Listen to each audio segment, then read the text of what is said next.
Oke, Assalamualaikum warahmatullahi wabarakatuh. Selamat siang semua. Terima kasih kepada Ibu Riana Listanti STPMSC atas kesempatannya untuk kami dapat melakukan presentasi dan teman-teman yang berkenan hadir pada mata kuliah Fisiologi dan Teknologi Pasca Panen kali ini. Sebelumnya, izinkan kami dari kelompok 1 untuk memperkenalkan anggota kelompok kami. Yang pertama ada Alfana Rizky dengan NIM 047, Yudhistira Muhammad Faza dengan NIM 051, saya sendiri Thierry Mahdi Wicaksono dengan NIM 059, Faiz Al-Ataya dengan NIM 083, Nadia Saidi dengan NIM 109, dan Wiliana Wanda dengan NIM 127.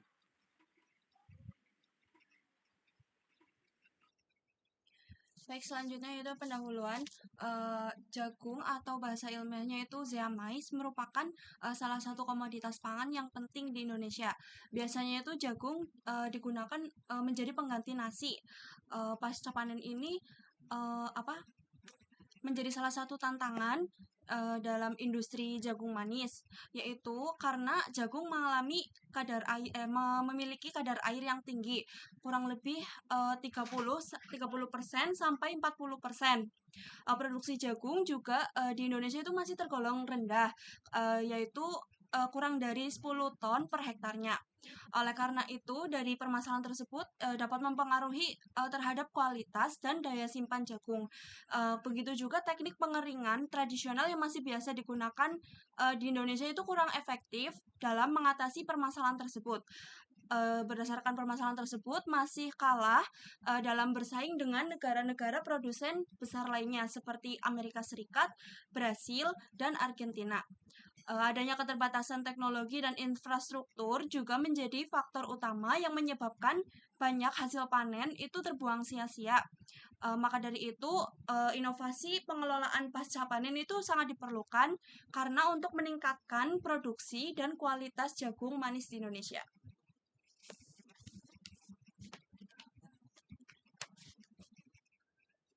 Baik, selanjutnya adalah hasil dan pembahasan. Yang pertama itu ada faktor penentu produksi jagung. Pemilihan benih berkualitas tinggi sesuai varietas. Pemilihan benih yang tepat sangat penting karena terdapat praktik ilegal penjualan benih berkualitas rendah sebagai kualitas tinggi. Kemudian teknik klasifikasi berbasis visual membantu dalam membedakan varietas, meningkatkan kemiripan, meningkatkan kemiripan morfologi antar varietas, serta pada setiap varietas memiliki karakteristik unik yang dipengaruhi oleh faktor genetik dan lingkungan.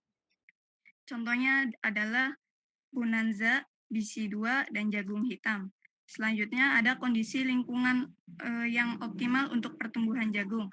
Yang pertama adalah suhu sekitar 23-20 derajat Celcius merupakan suhu yang ideal untuk pertumbuhan jagung. Yang kedua ada pH tanah yaitu sebesar 5,5 sampai 7.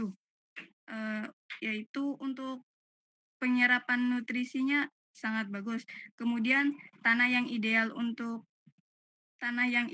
yaitu sekitar air yang memiliki aerasi baik, struktur gembur, stabilitas agregat, retensi air, serta tidak terlalu banyak lempung atau sifat alkalin yang menghambat penyerapan hara.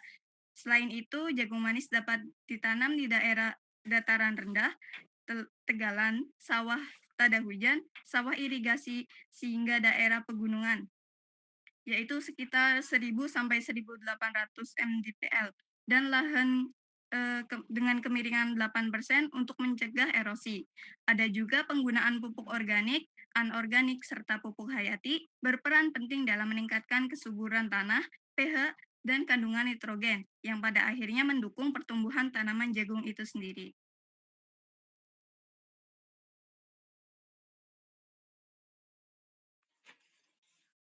Lalu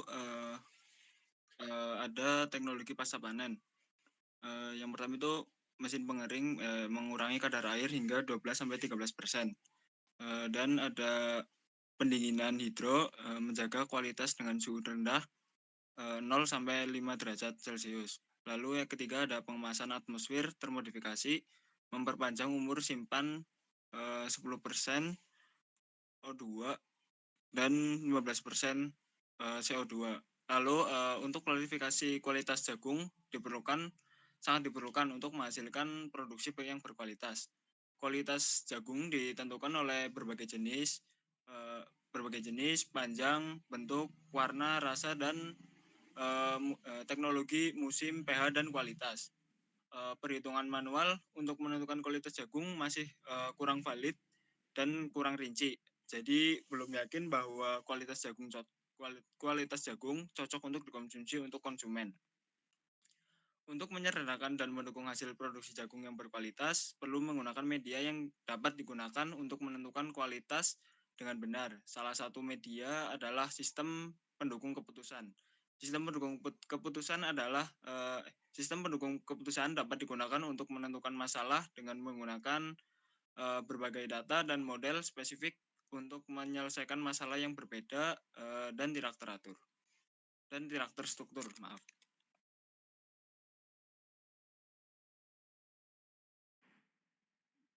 Baik, berikutnya yaitu kesimpulan.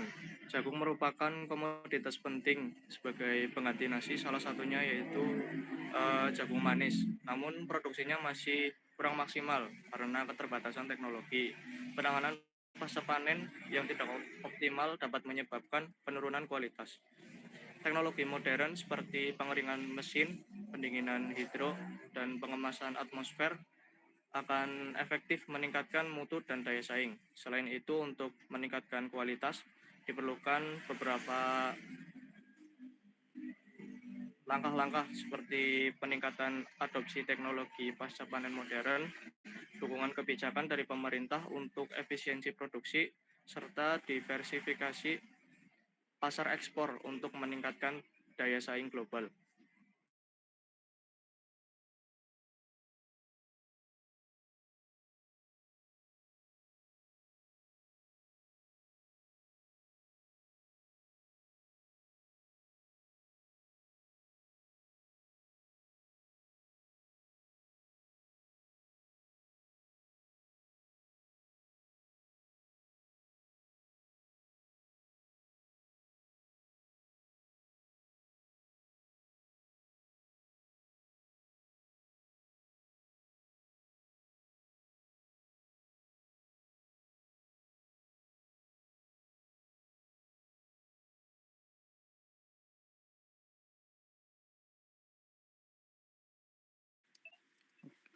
Mungkin sekian dari kelompok kami. Kiranya dari kelompok 4 ada yang ingin bertanya.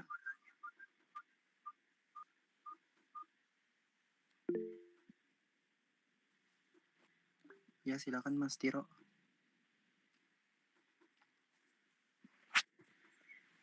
Baik, untuk pertanyaan saya yaitu, jika pengeringan jagung dilakukan di lingkungan dengan kelembaban yang tinggi, bagaimana model yang ada dan apakah perlu disesuaikan?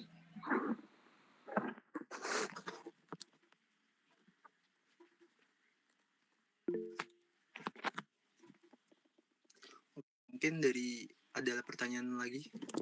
Kami tampung dulu ya Mas Tiro. Ya, silakan Mas Rifan.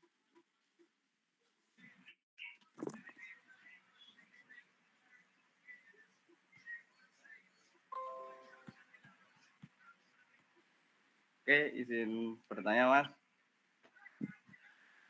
Mengapa jagung manis memiliki umur simpan yang pendek jika dibandingkan dengan jagung yang lainnya? Ya, terima kasih.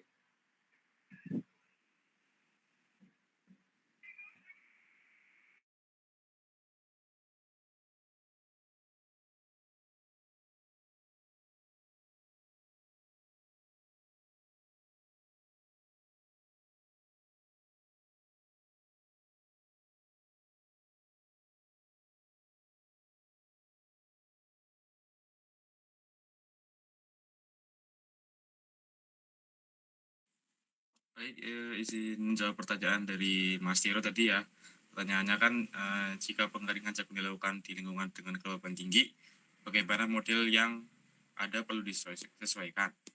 Mungkin jawaban dari saya, model harus mempertimbangkan faktor kelembaban relatif udara. yang akan mempengaruhi laju evaporasi. Penggunaan udara panas, kering, atau dehumidifier mungkin diperlukan untuk meningkatkan efisiensi pengering. Jadi itu mungkin jika udara yang digunakan untuk pengeringan bisa lebih panas, itu mungkin akan lebih baik. Begitu, Mas. Apakah menjawab?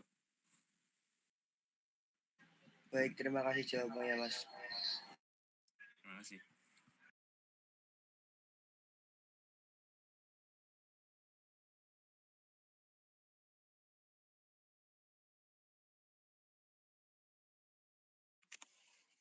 Izin menjawab ya untuk pertanyaannya Mas Rifan. Jadi jagung manis itu memiliki umur simpan yang pendek dibandingkan dengan jagung lainnya karena kandungan gula dan airnya itu yang tinggi dalam tongkolnya atau batang jagungnya. Nah, kandungan gula yang tinggi ini menyebabkan jagung manis lebih cepat mengalami perubahan kimia seperti konversi gula menjadi pati yang dapat menurunkan rasa manisnya. Selain itu, kadar air yang tinggi membuat jagung manis lebih rentan terhadap pertumbuhan mikroorganisme seperti jamur dan bakteri yang mempercepat pembusukan. Menurut umur simpan jagung, menurut umur simpan jagung manis itu hanya sekitar 2-3 hari jika disimpan pada suhu kamar sekitar 28 derajat Celcius hingga 30 derajat Celcius. Hal ini diperburuk oleh oleh proses penguapan air yang menyebabkan jagung manis tampak mengering. Oleh karena itu, penyimpanan dengan suhu rendah dan kemasan yang tepat sangat penting untuk memperpanjang umur simpannya. Terima kasih. Apakah menjawab, Mas Rifan? Oke, terima kasih jawabannya. Sangat menjawab.